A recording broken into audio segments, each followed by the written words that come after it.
you're not going to get the same results that you used to, but it's just like when you're in a bad market. You're not going to get the same results that you did in 2020, 2021 in this market today by putting out the same effort that you did before. Hello, everyone. This is Alfredo with Real Talk, and today I'm gonna have a real good conversation with my friend Andrew Turcaz. How you doing, Andrew? I'm doing great, bro. Thank you. You doing good? Yeah, thank you for having me on. No. So we, I've been trying to get sit down with you and talk a little bit about entrepreneurship and this and that. I remember the last time I saw you, you were actually teaching a class on ChatGPT. Yeah. And I thought it was very interesting because I felt that with your position, you were going above and beyond. I mean, that's more than I can say about other reps that don't have that knowledge, Sure. right? Now, you can bring people and teach it, right? Yeah. But then you actually took the time to build your course and teach it. Now, let me ask you this: how? First of all, for those that don't know you, if you want, just tell them who you are, where you come from, and then we'll get into it. Sure. So I'm Andrew Turcaz. I'm born and raised here in Las Vegas, so I've been here my entire life, and my family's been in real estate for going on 30 years now. Damn, born and raised, huh? Yeah, original You're sin. one of the few. Yeah. One of the few. Everybody tells me that, and it's funny because I always used to doubt it, but then I never really put like the filter on it of, well, if I'm born here, then I'm going to spend more time around other people that are born here. You know what I'm saying? So like when I grew up, I was like, dude, everybody says that it's so rare, and it's not. It's like, well, because you're in the school of all the people circle. that are Yeah. No, I mean, I think I know probably about 6 or 7 people that are born and raised here. Yeah. Like I don't know that many. Leave too. A lot of that's them true. leave. And then I guess you guys got overpopulated. Like you got overthrown by it's Las Vegas, by the exodus, the Californians and stuff. 100%. But so let's talk about that. Sure. Growing in Las Vegas. I mean, I'm sure you've seen more than I have. I've been here 20 years. Okay. You're what, like 25? 30. You flatter me. So you're 30. Yeah. So you've seen a lot of growth in Las Vegas. A ton, yeah. What would you say in those 30 years it's the most significant for you of the growth in Las Vegas?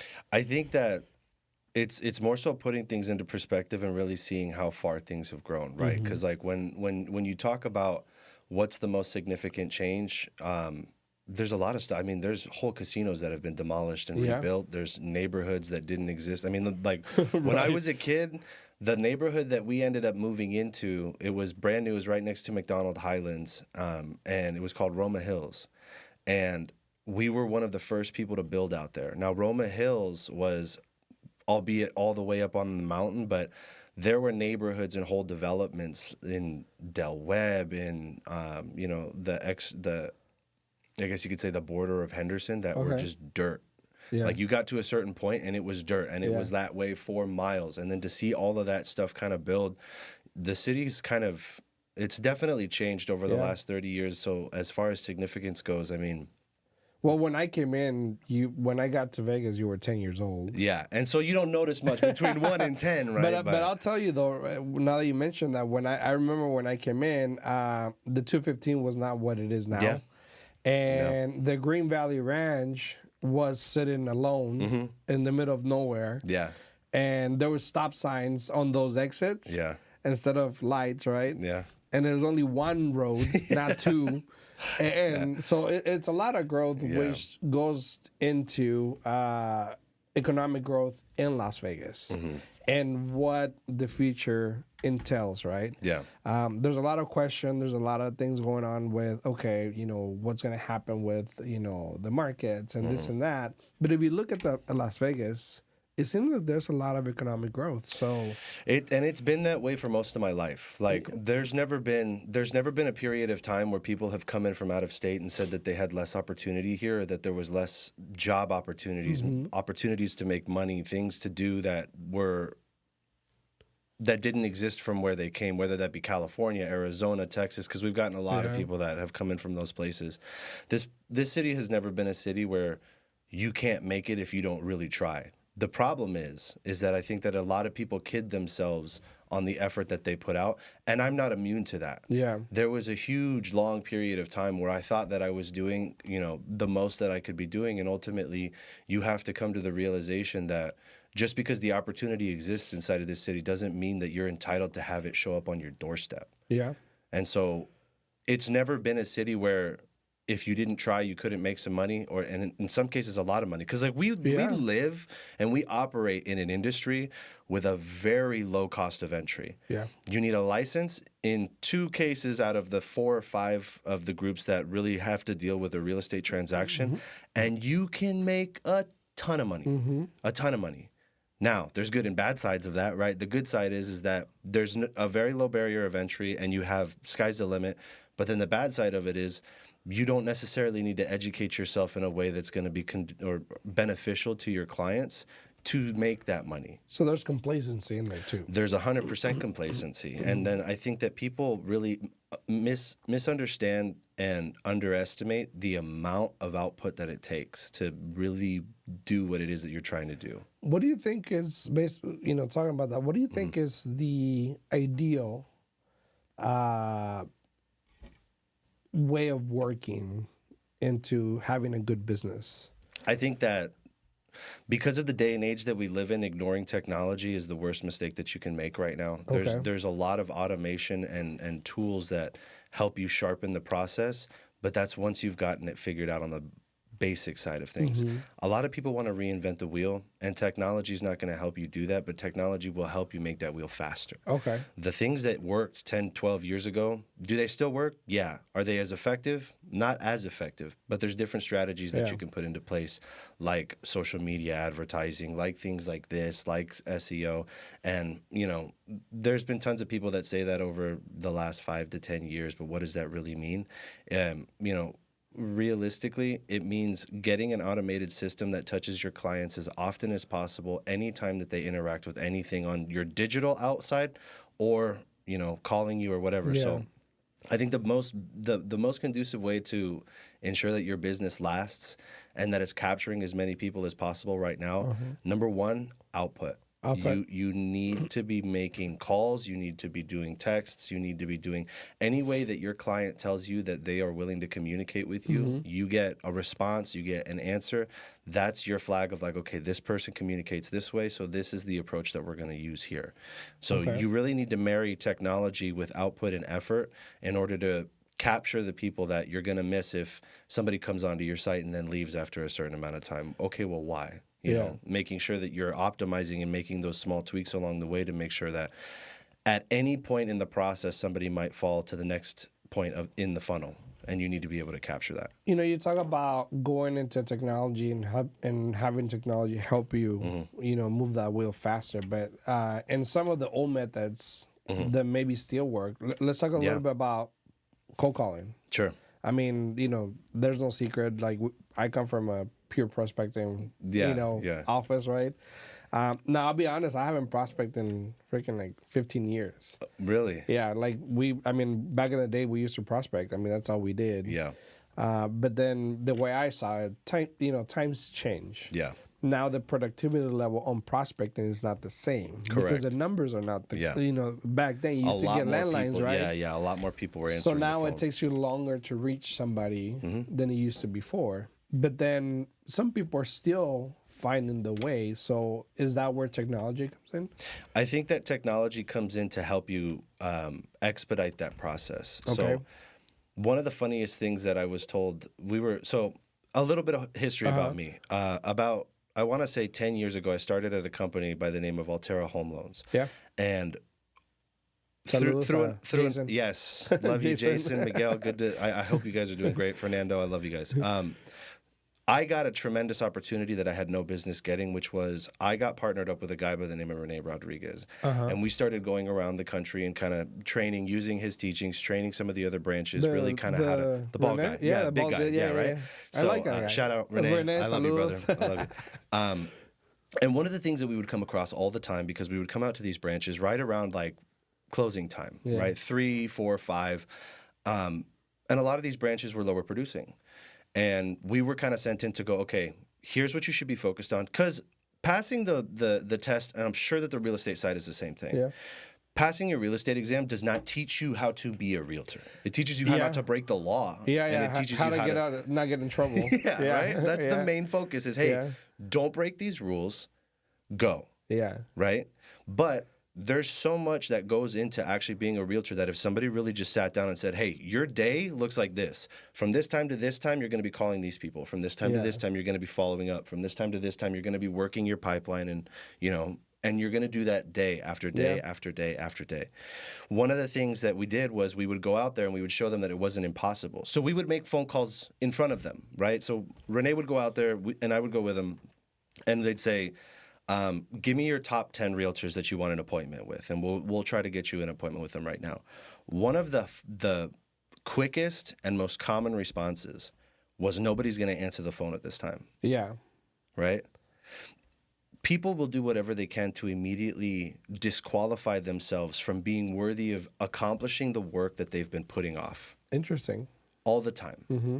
Whether that be because they don't want to do it, which is a very common problem, right? The call reluctancy is a huge problem with sales teams. If anybody's led a sales team, they know that the one thing you can't control is getting people to pick up the phone. Yeah. There's a lot of argument right now in the effectiveness or the efficacy of cold calling. Mm-hmm. The results are still there. They're not anywhere near what they used to be. Don't get me wrong, because and I'm guilty of this too. If I get a call and I don't recognize the number, I'm like, okay, no, it's somebody that's trying to get my attention or sell me something, or it's somebody in India trying to get my social security number, like whatever it is, right? So, you've been breached. Yeah, exactly. So, long story short, you're not going to get the same results that you used to, but it's just like when you're in a bad market. You're not going to get the same results that you did in 2020, 2021 in this market today by putting out the same effort that you did before. Are there other places that you can marry technology to kind of fix that? Yeah, 100%. One of the things that we use to expedite getting to the person that's going to answer the call the fastest is Mojo Dialer. Yeah. So it calls 3 people at the same time. It expedites that. And then that plugs directly into a CRM. So any updates that come out on that system go straight into it. We keep notes and we keep everybody updated. And that brings me now to another question. Yeah. So now with dialers, you know what's going on with, Congress and law and all this bullshit, right? Where dialing or automatic dialers are no longer permitted. Correct. You got the do not call list and all this bullshit. So how do you bypass that? How do you bypass that? One of the ways that you bypass that is really understanding the problem and the legality behind what's going on. And I'm not an expert by any means, but here's how I interpreted it, and through my research, basically what the purpose of it is. So when these kinds of laws get passed, the first thing that I look for, because I used to be in the political sphere, I used to do a lot of, so one of the things that I do is I try to identify the reason behind why they're putting it into place or putting the law into place in the first place. And then does the law accomplish the mission? Yeah. One of the reasons that they wanted to put this in place very quickly was because, and it goes right back to our ChatGPT question, AI is evolving at an exponential rate. There's some, I don't know if you've ever heard of www.sesame.com. No. Go on it, have a conversation with the AI. Am I going to get it's scary. The yellow bird and the, and the Emmos and all this? So no, it's not Sesame Street. This team of AI, I'm getting kind of like down a rabbit trail, but I'll answer the question first and then we'll come back to this in a second. But sesame.com, don't forget. The main thing that they wanted to accomplish was, and I don't know if you've gotten any of these calls, but you answer the phone, you say hello, and then obviously a robot. There's and then there's like a little gap of silence. Right? Yeah, I know. Yeah, when I get those calls, I hang up right away. If there's a gap of silence or you answer the phone and it goes, you're on a sales call, and it's 100% a dialer. Like, that's all what it is. So these voices have become a lot more believable. And for people that don't understand what rate AI is evolving at, that can be used to take advantage of people. Yeah. So you're talking about, okay, what people's immediate perception is, okay, they're getting rid of spam callers. Not necessarily. What they're doing is they're getting rid of the people in the groups that have automated through AI the scam process of reaching out to people and doing that on a level where they don't require personnel. It's only AI. They don't have any sort of people that they're paying other than themselves, right? Yeah. So their overhead and their risk is extremely low, comparatively speaking, to somebody who has overhead for 6 or 9 people that are calling day after day after day. So That's what they were after, was the people that were abusing that power, ignoring the do not call list, and then using these robots to do it as a loophole to say, well, nobody did it. It's just this system. Yeah.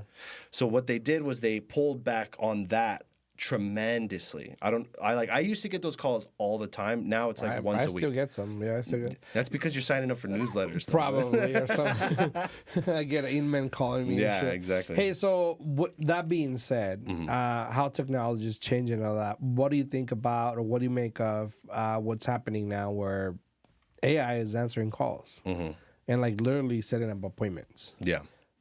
With automated voice, like answering questions. Yeah. Do you think that's probably the way that we're gonna go, or would that even be efficient? I mean, is that? What do you think about that? I think that there's going to be a percentage of the population that falls into the line of, I don't want to interact with anybody to get this transaction done. It's kind of in a weird place. Okay. So I look at it from a couple of different points. The first one is that there's in any transaction, whether that be Amazon is like the perfect example, but even in our industry, right? A lot of people can buy a house online if they really wanted to, without the interaction of a realtor, without the interaction of a loan officer. Well, minimal interaction from a loan officer. It's mostly online. There's an increasing, it's not desire, it's a demand, right? Supply and demand. There's an increasing demand for less human interaction in transactions, obviously Amazon being one of those people. The other side of that coin, human interaction is our purpose. Yeah. Do you still feel that it has to be part of it? I think so. And I think to a certain extent, there will always be a percentage of those transactions that are done in person, because it's different for buying a car. It's different for buying a piece of furniture. Yeah. It's different for buying a television. And I guess that in some cases, I might look at this in 10 years and see, say like, man, I was an idiot. It was not different. Wrong. You know what I'm saying? I could have been completely wrong. Yeah. Maybe there's no interactions between humans. But at the end of the day, ultimately, I think that you see a lot higher rates of negative mental health diseases among people who don't go out and interact with people. COVID was a really good example of that, the data during COVID, right? Like when we were all isolated, it got bad. Yeah. And I think that lends itself to the idea that we need this. We do. Like as much as we want to kid ourselves, as many introverts as there are and have always been, there's a certain level of this that needs to happen. Yeah. And the good thing for us is that we desire it as much as the person that's buying desires it. They want to be led. They want to be mentored. And in a lot of those cases, especially when they're scared, computers haven't been capable of empathy, and that's one of their biggest problems, right? The lack of empathy is the lack of creativity. That's where we come in and we start to, okay, we'll do this differently. Let's do this. Let's polish it, right? So, like, I think that to a certain extent, is it going to increase like the amount of technology being used to do transactions? I think so. I think so. But I hope that it's complementary to the service that we as people provide to each other. Okay. Yeah. That's good. Now, with all this going on with AI and all this stuff going on, we have now a bigger problem with clear cooperation. I mean, right now we got Compass fighting with Zillow. Yeah. And all these companies, having their opinion on what all that shit is going on. Where do you think we're gonna go with all this? I mean, you talk to realtors every day. What's the sentiment out there on that? I think that the sentiment is that people are very reluctant to get involved with the companies that they know are doing more business. I think that there's realities in this industry that we can't ignore. The top producing brokerages in this state, a lot of them are paying for Zillow leads, right? Like they're paying, they're getting Zillow leads, or they're having Zillow Flex, like all of those things. That the brokerages that are leveraging that technology to use data to push production for their people ultimately are going to be the ones that are succeeding in the future, because they're leveraging that technology right now, which means that any changes that come within the next 2 to 3 years, let alone 5 to 10, they're going to see before any of us do. Okay. So I think that the sentiment out there is that is there still business being done? Yes. Yeah. Is there still business being done by people who don't even touch Zillow leads? Yeah. Absolutely. 100%. it's the marriage of technology that pushes that to the next level to make sure that you don't get left behind. Yeah. That's really all it is. Technology is never going to replace us. It's going to complement our service to what we do in what we do. Yeah. And ultimately, your contribution shouldn't be overshadowed by how the technology complements your process. Yeah. So if your experience isn't amazing to the point where people don't want to use anybody else, your technology is not going to matter. Yeah. If your technology is perfect and your experience is ass, no one's coming back. Yeah. So would you say? I mean, the other day we had a conversation about this because we think that I get what Compass is trying to do with having their own exclusive listings. Yeah. Not be on Zillow, because at the end, that's what we're doing. We're giving them Sure. business, right? Sure. But then goes back to, okay, so how many people are going to see your listing, right? If Zillow's saying, look, if you do an exclusive listing, we're not going to have your listing on our website. Therefore, they're not going to get traffic. Therefore, Compass is not going to get traffic. So it's like a whole mess right now because we're thinking about, okay, so do people do their own MLS? Do every state do their own MLS? Do we do our own Zillows? Like, and do we still give Zillow business? Yeah. I think that realtors are in an interesting situation that small business owners were in about 10 years ago when Amazon came onto the scene. Right. Yeah. I think that they're in the exact same boat. What do you think about and speaking on that, is related to that, so you can hold that thought. Yeah. But what do you think about, I've heard before, Zillow will be the new MLS? We're headed that way. Like, I think that more people go to I think that because of the consumer access part of it, I think that they're saying those things because of the consumer access part of it. I don't think it's going to be the next MLS. Okay. I think that there's still going to be a reserved system for realtors to use within, one another that gives context to, hey, my client liked this listing, and that goes completely separate from Zillow, right? I don't think that it would be beneficial either to have Zillow be the MLS at all, because now you're getting, state and independent run MLS involved with a privately owned and corporately run company. Yeah. Don't get me wrong. Might they expedite or optimize it? Maybe. They're a technology company, but long story short, I don't think that marrying those two is a good idea. I think that Zillow operates as a data collection system. That's all it is. And that's all it is. But that's a title company too. Yeah. It's a data collection company. But we're not trying to take over the market. Of course not. Of course not. Zillow has, 90% of the people that are buying homes today, most of them go to Zillow. Yeah. I'm, as a title company, I can't. But do I have access to all that data? Absolutely. Somebody just put it all in one place, easily accessible, before I did. And as I'm sure you know, as we get more into this data age, as technology gets crazier, data is going to be king. Data is going to be the gold in 50 years. Data and customer client information, data, points that are measured on your phone. There's millions of data points that are measured on your phone. I'm sure. Every individual person has millions of data points that are measured and then sold and used to advertise to you effectively. Yeah, of course. Even listening to my conversations on my phone. Right now, right? This podcast, right? There's a bot scrubbing this podcast as it's published to see what we're talking about, to make sure that the next 3 videos that are in line with what it is that we're having a discussion about. Yeah, true. So now with agents that you talk to, throughout your days and all that, what is the common mistake that they're making that is not allowing them to evolve? The most common, not having a CRM. Okay. That's the most common issue. Really? Yep. When I meet with people, and this isn't people this is realtors who are closing 1 deal a month, and this is realtors that are closing 6 deals a month. I've had the same conversation with both. The conversation over here usually goes, I wish I would have set this up before. I'm at the point now where I have too many clients. I can't keep track of everybody. And I asked them, well, how are you keeping track? Well, I'm keeping notes. I have Rolodex or whatever, Rolodex. I have my information written down. I tell everybody that the CRM that is the best for you is the one that you're going to use. Don't waste money on something that you're not going to use. If you're going to operate it on a day-to-day basis, make sure that you do. So I'll meet with top producers that don't have it set up and are simply on a revolving door. As soon as that lead is gone or as soon as this deal is done, we keep in touch with them and we move on to the next one. And then it drops because of their efforts to go after. And it sucks because most of the business that she's or he's going to do over the next couple of years is in that follow-up. Yeah, those referrals. So that system manages your ability to keep everybody. I don't expect to remember every conversation that I have with everybody. It's impossible to, right?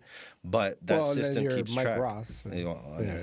Hey, great show. The show died after he left. Spoiler alert. But long story short, I have that conversation with people that are closing 36 deals a year and then the people that are closing no deals a year. And there's no direction on how to use it. Okay. If I gave you a hairdryer, but you asked me for a drill, you're going to use it like a drill. Yeah. You have to understand how to use these tools to benefit you in the future, and ultimately your ability to stay in front of those people is what's going to define your ability to get the contract in the future. So that's the biggest problem. If you don't have a CRM, research some, find one that you're going to use on a daily basis. We, as a company, we have one, so we offer our agents one. And I don't use it because I need more stuff now, right? Because of volume and stuff like that. But I always tell the new agents, look, use the CRM that you get. It's free. It's already part of. And it's not about the CRM. It's about you getting in the habit of using the CRM and having your tasks and calling your past clients or leads and doing the drips and doing that. And eventually, as you grow, you're going to find that you need more stuff in the CRM, right? Now you're going to need mass email. Now you're going to need mass texting or this and that. Videos, or, landing pages and this and that. So now you evolve and now you look for one because now you've grown yourself. But at the beginning, I think it should give you a sense of how to go your daily 100% operation, right? And that's how I used to describe it to people that didn't know what a CRM was. Yeah. Whenever I asked them, like, oh, well, what is that? It's your gateway to know what you're doing every single day. And then I tell people, look, the first thing I open on my computer is my CRM. It should be. It should be your CRM. You should be getting, and this goes to everybody out there that's not doing this. If your CRM isn't the first thing that you're open, you're making a huge mistake. There's things that you can get done before the day even starts that gets you 10 times ahead of everybody else by the time that 9 o'clock rolls around. One of them, birthdays, dude. It's so simple. Yeah. Birthdays, kids' birthdays. Like the beautiful part of our process, anniversaries. The beautiful part of our process on the loan side, on the title side, on the real estate side, we get so much information about these people. And if we're lucky enough, we get to hear their beautiful story and we get to be a part of it. Yeah. Right? So while they're telling us all those things, I'll tell you a story about what I mean. But they'll throw out little details. Yeah. And it'll be something that's just like, oh, yeah. But if you grab it and you use it, now you're making clients for life. Yeah. And that's ultimately what goes inside of that CRM. Birthdays of kids, anniversaries, stuff like that.